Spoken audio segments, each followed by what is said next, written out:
I think every single person on this planet have heard of this song. It's XO Tour Llif3 by Lil Uzi. The lyric video recently just came out. It's technically like an animated music video. And there's a lot of things inside this music video that not every single person would probably catch. So today what we're doing is going over 7 things you probably didn't notice in Lil Uzi Vert's song XO Tour Llif3, the music video. This is actually a follow-up video to a previous video we did on the lyrics itself. But since the animated music video just came out, we decided to do a part 2. This video is meant to go more in depth inside the lyrics and also the things that you probably missed inside the animated video itself. And if you guys would stick around to watch the whole thing, that would be amazing. I would really appreciate it. And let's get right into number 7. The first hidden thing right here is actually why he did an animated music video instead of a normal music video like he did previously with Do What I Want and The Money Longer and basically all of his others. This time he did it differently. He did it animated, and the reason because of this is Lil Uzi Vert is really into anime. Anime actually influenced some of his music because he tries to replicate what he sees in animes. He believes that most animes are more in detail and are better than most movies. That's what he said in the Hot New Hip Hop interview.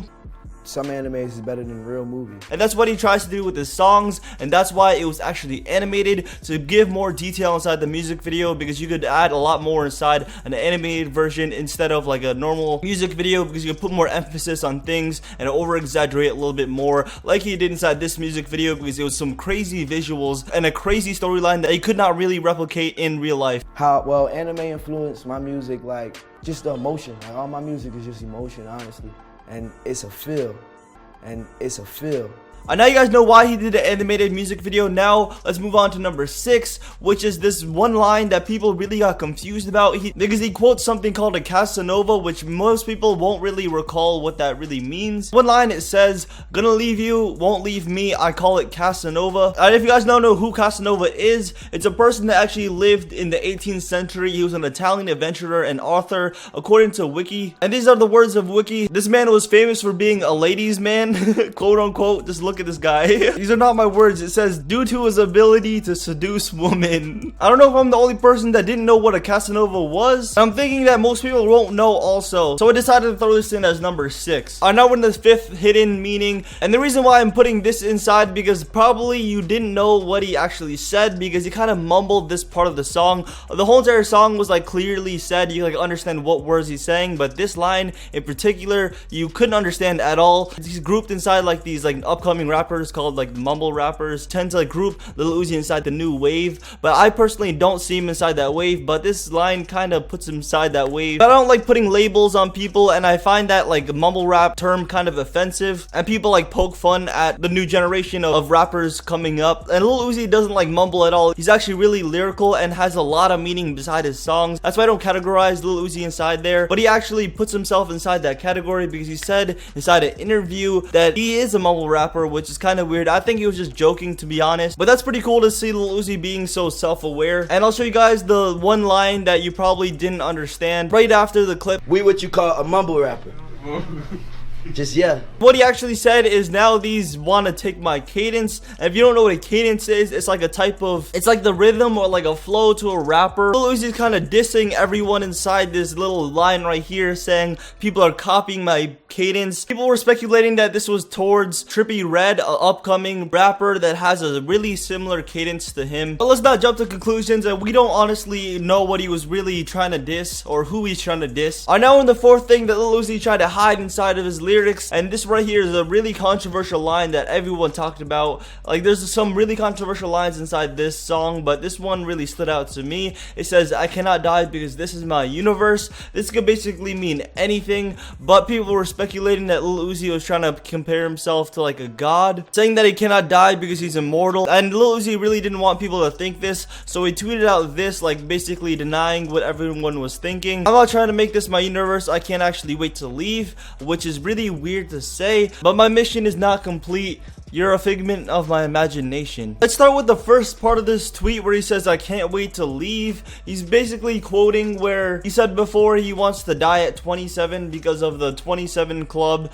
I talked about this in my last video, is that he actually wants to die at 27 because he wants to die a legend, because most legends die at 27. You could look this up. It's called something like the 27 club. Then the second part where it says, "You're a figment of my imagination," which basically means that his music is like a direct representation representation of himself. Therefore, his music is his universe, and his music cannot die. And that's why it says, I cannot die, this is my universe. Hopefully that makes sense. It kind of makes sense in my mind, but I don't know, Lil Uzi's like lyrics are really complex and has like a really deeper meaning than you would probably expect unless you really looked into it like we are today. And now we're in the third hidden meaning. This actually has two parts to it. I'm gonna go over two lines, and the line is right here. It says, clothes from overseas, got all the racks and they'll see notes. And before I thought he said got all the racks and they'll see, like they see me, but he actually said see notes, which I was kind of surprised about when I actually looked at the lyrics, because the autotune kind of like mixed see and notes together, so it sounded like see. It was kind of weird. But if you don't know what he was referring to, a C note is referring to a $100 bill, or a C also stands for century, and a century is 100 years. 100 years refers to the $100. And obviously the clothes from overseas, it means his clothes are imported and it's like designer. That's kind of obvious. But then the next line we're looking at is the all my friends are dead. I went over this last video, but since this line's like so popular and everyone talks about it, this is arguably one of the most controversial lines in the whole entire song that everyone pretty much knows the meaning behind. It's similar to the C note thing. The all my friends are dead refers to dead presidents on dollar bills, which refers to money. That's why he says all my friends are dead, meaning his only friend is money. So he doesn't need Britney, his ex-girlfriend, which he actually broke up with not too long ago. Well, this is kind of like a bonus one right here. This is not number 2. It's like a 3.5. It's actually a rumor that actually got debunked. I'll explain it in a second. People thought in this one line in XO Tour Llif3 where he says fast car, NASCAR, race on them. Obviously that line's like really self-explanatory, but people thought that was shouting out to Vince because he made a song called 745 where he said the same exact line, but we looked into it a little bit more, and 745 that Vince made was released on June 4th of 2017, and Love Is Rage 1.5 actually got released February 26th, which XO Tour Llif3 was on, and XO Tour Llif3 got released before Vince Staples' song, so it was the opposite way around. Vince Staples was actually shouting out Uzi inside the song that he made, and I kind of understand why people kind of get this mixed up. Alright, now we're on the second hidden thing inside this music video. All the other ones before were towards like the lyrics, but this one is more towards the music video. Towards the end, it shows something cracking, and people were kind of confused what this was. I thought it was kind of obvious. There was a lot of comments thinking otherwise, thinking it was actually the floor cracking,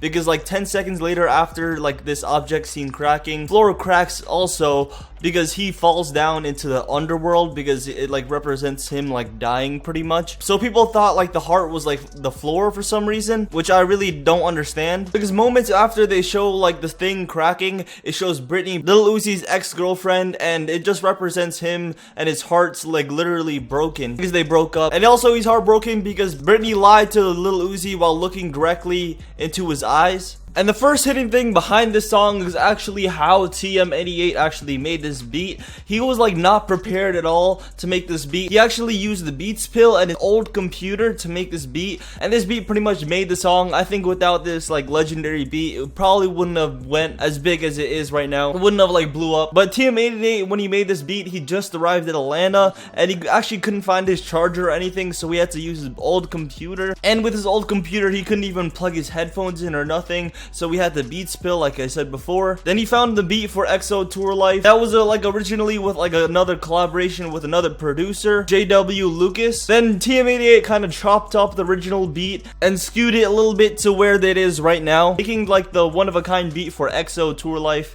If you guys didn't already, leave a like on this video. I'd really appreciate it. I just want to thank you guys so much for the last hidden meanings that we did on this song. This is actually a part 2 if you guys didn't know. Check out the first part. It should be on like the sidebar of the suggested. That video, within like 4 days, it got over like 1.3 million views. I've never ever had a video do as good as that on this channel, so I just want to thank you guys so much. And we're still doing that great iPad giveaway if you guys are new to this channel. The rules are really simple to do, so you're missing out if you guys are not entering. All you have to do to enter is leave a like on this video, comment down below I subscribed, actually be subscribed, and turn on post notifications, and be sure you watch the full video through. But you already did that, so you don't have to worry about that. So thank you guys so much for watching. I really appreciate it. If you guys keep on supporting me, keep on dropping likes on my videos, I actually might be able to give away 2 at the end of the month. So I hope you guys did enjoy these hidden meanings, and I'll see you guys later in the next King Trending video. Subscribe if you guys are new, and I'll see you guys later. Peace, guys.